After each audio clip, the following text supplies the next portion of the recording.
I want to show you how to make this Japanese rice ball in Blender. I'll show you how to make it from scratch using geometry nodes and basic materials. And if you want the finished file, you can find the Gumroad link in the description of this video. It's completely free with the option to pay what you want, and it'll include the materials and the geometry node setups made in this video.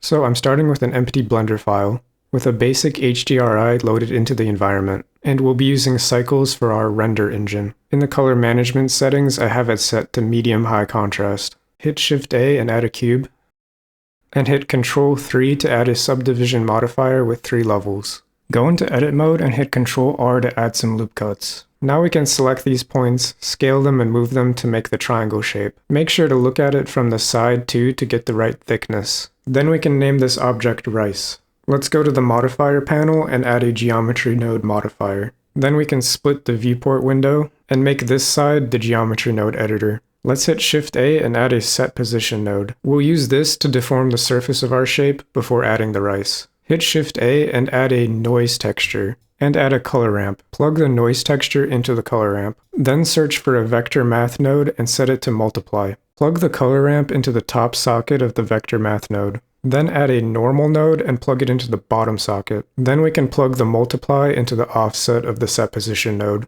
Let's swap these colors on the color ramp and make the white more of a gray. Then we can increase the scale on the noise texture to something like 20. Now we have a bumpy surface that's ready for an outer layer of rice. Let's select these nodes and frame them by pressing Ctrl-J. And with the frame selected, we can press the F2 key and name it noise.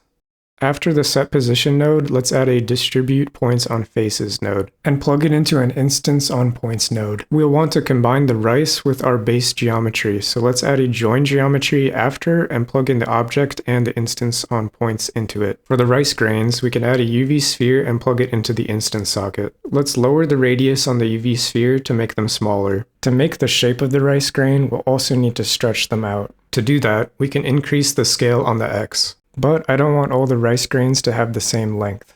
So I'm going to add a combine XYZ and plug it into the scale. Set everything to 1 first, then add a random value node and plug it into the X. Then we can set the range. So I'll make the minimum 1.5 and the maximum 3. Now we need to align the rotation of the rice grains to the surface of the object. So plug the rotation from the points on faces into the rotation of the instance on points. And of course we want this to be more random, so let's add a rotate rotation node in between. Set it to local and plug a combine XYZ into the rotate by. Then add a random value node and plug it into the Z. Set the minimum to -pi and the maximum to +pi. If the rice is looking too small or too big, we can add a scale instances node after the instance on points and adjust it. On the distribute points on faces node, let's change it from random to Poisson disk. Change the distance minimum so they're not overlapping so much.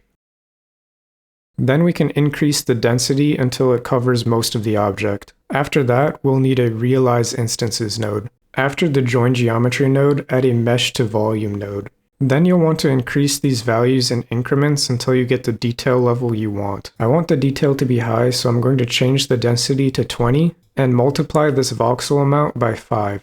After that, add a volume to mesh node. Now we have the effect we're going for. And what's great about this is we can reuse this node setup and plug different shapes into it. So this would also be good for making the rice used in sushi or filling a bowl with rice. Next, I'm going to duplicate this object in the viewport by pressing Shift-D, then right-click to leave it in place. Then apply the subdivision modifier and the geometry node modifier. Then I'll hide the original geometry node object. With the rice ball mesh selected, go into edit mode. Then press the A key to select everything. Then I like to press M and merge by distance, just to clean it up a bit.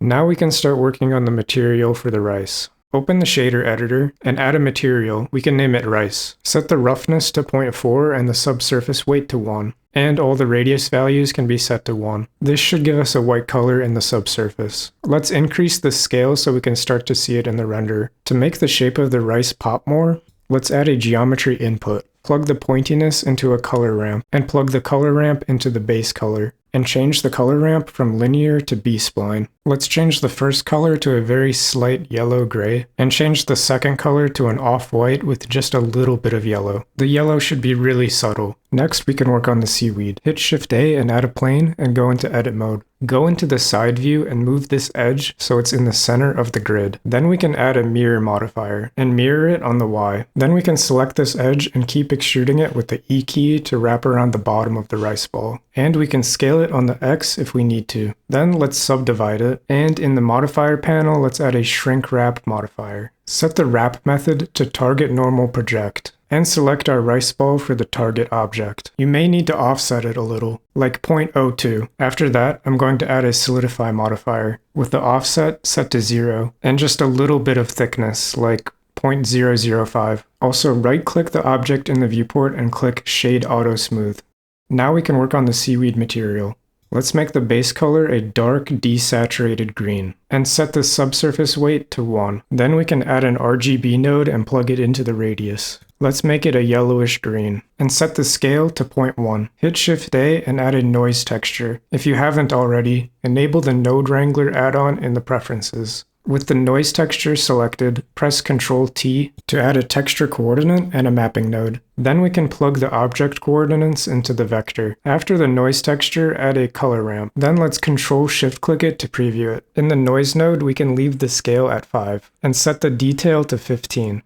Let's hit Shift A and add a bump node, and plug the color ramp into the height, and the bump node into the normal of the material, and set the strength on the bump node to something small. Let's duplicate these 3 nodes by selecting them and pressing Ctrl Shift D to keep them connected. Then we can plug this bump into the normal of the other bump. Change the scale on this noise texture to 20 and lower the strength on the bump. So now we have 2 layers of noise, one big and one small. We can also duplicate the noise and color ramp again and plug the ramp directly into the roughness. Then we can adjust the scale and the color ramp to affect how reflective it is. I'm going to leave the color ramps on the bump as they are, but you can adjust them to give it more or less texture. Now the rice ball is pretty much finished. The last thing we'll do is add some sesame seeds on top. First, we'll need to model the shape of our sesame seeds. So in the viewport, let's add a cube and press Ctrl 3 to give it a subdivision modifier with 3 levels. Then go into edit mode and give it some loop cuts with Ctrl R, and move and scale the points into the shape of a sesame seed from the top view. Then we can add a material, and make the base color a dark gray. We can also add a noise texture and a color ramp into the roughness. We want it to be somewhat reflective.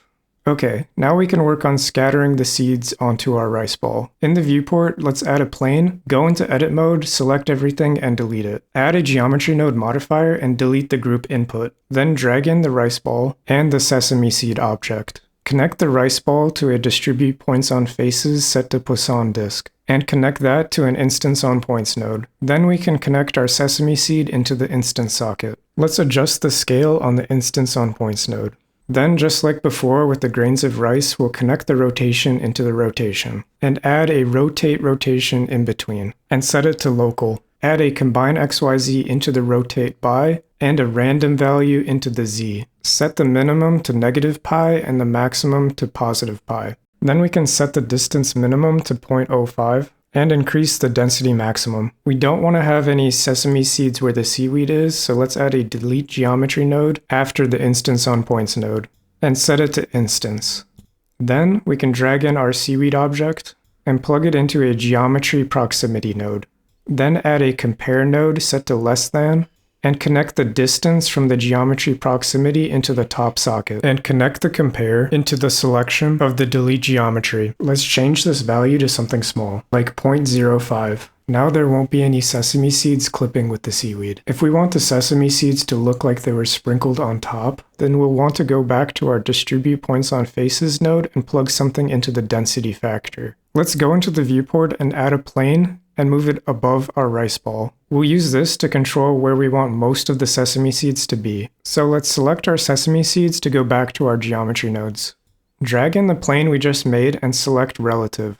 Then, let's add a geometry proximity node and plug the plane into it. Add a map range node and plug the distance into the value. Then plug the result from the map range node into a color ramp, and plug the color ramp into the density factor of the distribute points on faces. Let's flip the colors on the color ramp and adjust the from max in the map range node. Hide the plane and adjust the color ramp.